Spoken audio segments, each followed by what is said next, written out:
Hello बच्चों, good morning. आज हम यूनिट सेकंड, जिसका यूनिट का नाम रहेगा आपका फोर्स, वर्क एंड एनर्जी, यानी बल, कार्य और ऊर्जा। तो यूनिट सेकंड में आपको सबसे पहले फोर्स के बारे में पढ़ेंगे, फिर वर्क के बारे में पढ़ेंगे, फिर एनर्जी के बारे में पढ़ेंगे। तो फोर्स के बारे में पढ़ने के बाद अपन मोमेंटम के बारे में पढ़ेंगे, फिर फोर्स एंड मोमेंटम का रिलेशन निकालेंगे। उसके बाद हम इसके कुछ एप्लीकेशंस हैं फोर्स एंड मोमेंटम की, वो पढ़ेंगे, फिर वर्क पढ़ेंगे और आफ्टर दैट एनर्जी का अध्ययन करेंगे। तो हम सबसे पहले फोर्स के बारे में बात करते हैं कि फोर्स क्या है। मतलब डेफिनेशन देखें तो पुश और pull which changes the state of rest और tends to change the state of rest of body is called as force. यानी फोर्स क्या है, सिंपली हम कह सकते हैं पुश और पुल, यानी किसी वस्तु को खींचना या किसी वस्तु को धकेलना, जिससे क्या होती है, वस्तु की स्टेट में चेंज होती है। या तो वस्तु रेस्ट में आ जाएगी और या वस्तु गतिशील हो जाएगी। तो जैसे हम सिंपली परिभाषा कहें बेटा, जैसे एक उदाहरण देकर दूं, जैसे टेबल पे कोई बुक रखी है। टेबल पे जब कोई बुक रखी होती है तो यदि हम किताब को खींचते हैं तो क्या होती है, बुक एक स्थान से दूसरे स्थान पर क्या होती है, स्थानांतरित होती है। या टेबल से किसी किताब को उठाना। तो ये सब कब हो रहे हैं, जब हम उस वस्तु पर क्या लगा रहे हैं, बल लगा रहे हैं। समझो बल क्या है, जैसे मेरे हाथ में बॉल है, बॉल को मैं थोड़ा सा धक्का देता हूं, धक्का देना ये क्या है, बल। यानी यही बल है किसी वस्तु को खींचना या किसी वस्तु को धकेलना, वो क्या कहलाता है, बल। तो हम बल को समझते हैं कि बल एक्चुअल में क्या है। इसे हम ये कह सकते हैं कि बल क्या है, एक बाह्य कारक है, यानी बाहर से लगाया गया कोई क्या है, कारक, जिससे क्या होती है, वस्तु की गति में क्या हो जाती है, परिवर्तन हो जाता है। तो हम कह सकते हैं कि वस्तु क्या हो गई, गतिशील हो गई, अर्थात वस्तु स्थानांतरित गति करने लग जाती है। तो अब हम इस बल को समझेंगे कि बल क्या है। बल को फोर्स के द्वारा बेटा कैपिटल एफ के द्वारा रिप्रेजेंटेड किया जा सकता है।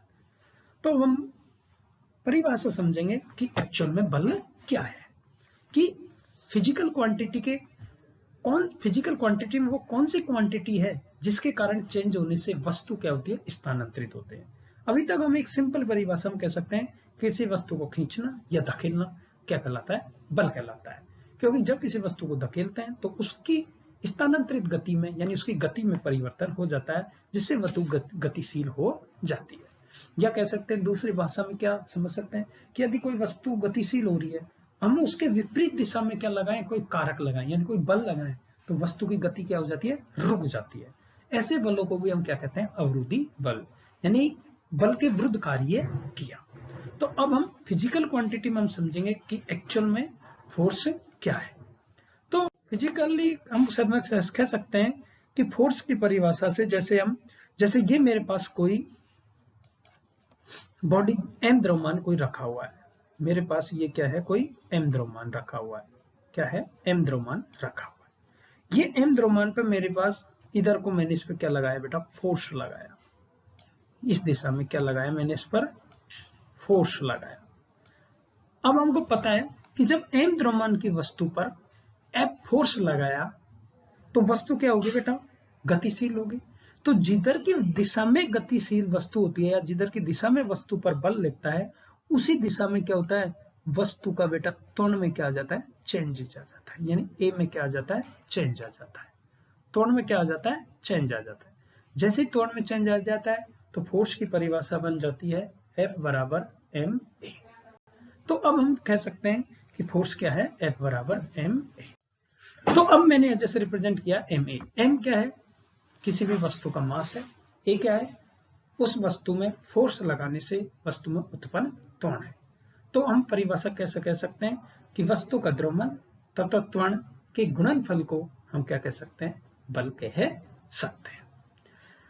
अब हम बेटा यहां पर देख सकते हैं कि F पर भी वेक्टर लगा हुआ है और A पर भी वेक्टर लगा हुआ है, जबकि M पर कोई वेक्टर नहीं लगा हुआ है। तो अब हम इस वेक्टर के बारे में कह सकते हैं कि त्वरण एक क्या है, सदिश राशि है, और फोर्स बल भी एक क्या है, सदिश राशि, जबकि द्रव्यमान एक क्या है, अदिश राशि। तो सदिश अदिश राशियों का हम अगले चैप्टरों में थोड़ा सा अध्ययन करेंगे। अभी आप इतना समझो कि F बराबर m a वेक्टर, जहां m वस्तु का द्रव्यमान है, a वस्तु का क्या है, एक्सेलरेशन है। अब हम इसकी यूनिट की बात करें, हमने पिछले चैप्टर में सबसे पहले हमने यूनिट एंड डायमेंशन ही पढ़ा था।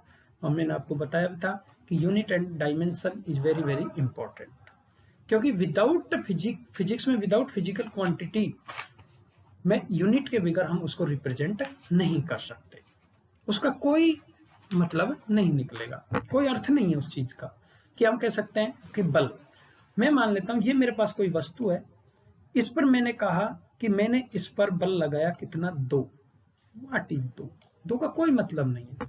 अब आपको पता है, मैंने पहले आपको फर्स्ट चैप्टर पढ़ाया था कि फोर्स की यूनिट क्या होती है बेटा, न्यूटन। मैंने आपको क्या बोला, न्यूटन। तो मैं जैसे बोलो कि इस वस्तु पर लगाया गया फोर्स कितना है, 2 न्यूटन, यानी 2 न्यूटन का फोर्स लगाया। तो ये रिप्रेजेंट कर रहा है किसको, न्यूटन किसको लगा रहा है, बल को रिप्रेजेंट कर रहा है, यूनिट है।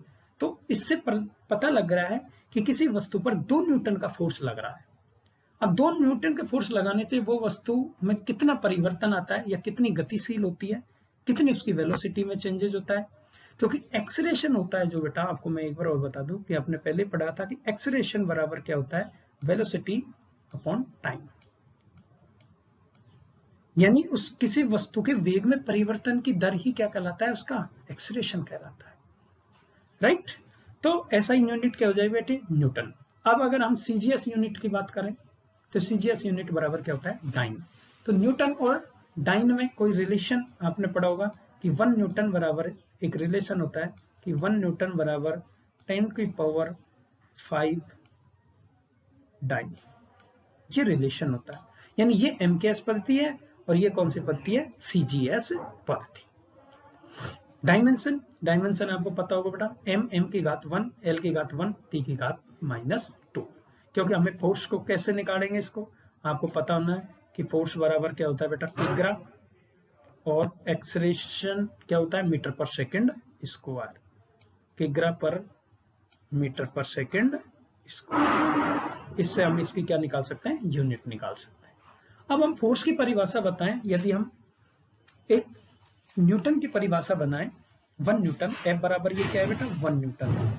अगर हम इसकी परिभाषा बनाएं, 1 न्यूटन की परिभाषा कैसे बनेगी, 1 न्यूटन कब आएगा, जब m बराबर भी 1 हो और a बराबर भी 1 हो। लेकिन यूनिट के साथ m को किस में ले रहे हैं, किग्रा।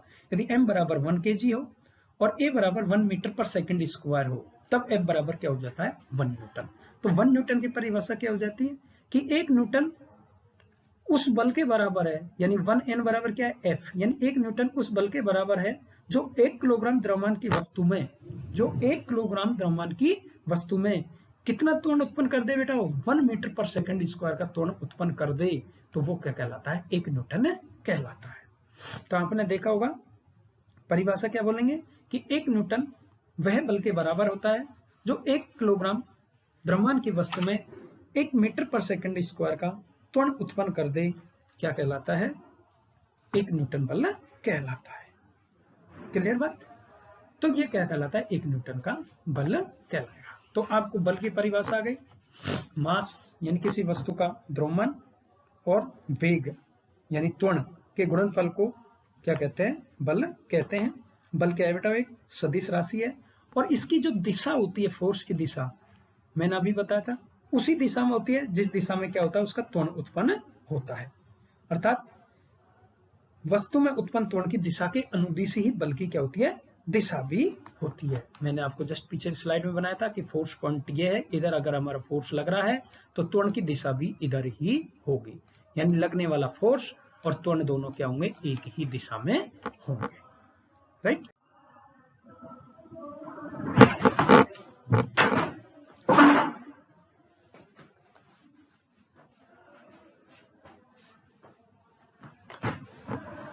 क्या हो गया, क्या हो गया,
बढ़िया।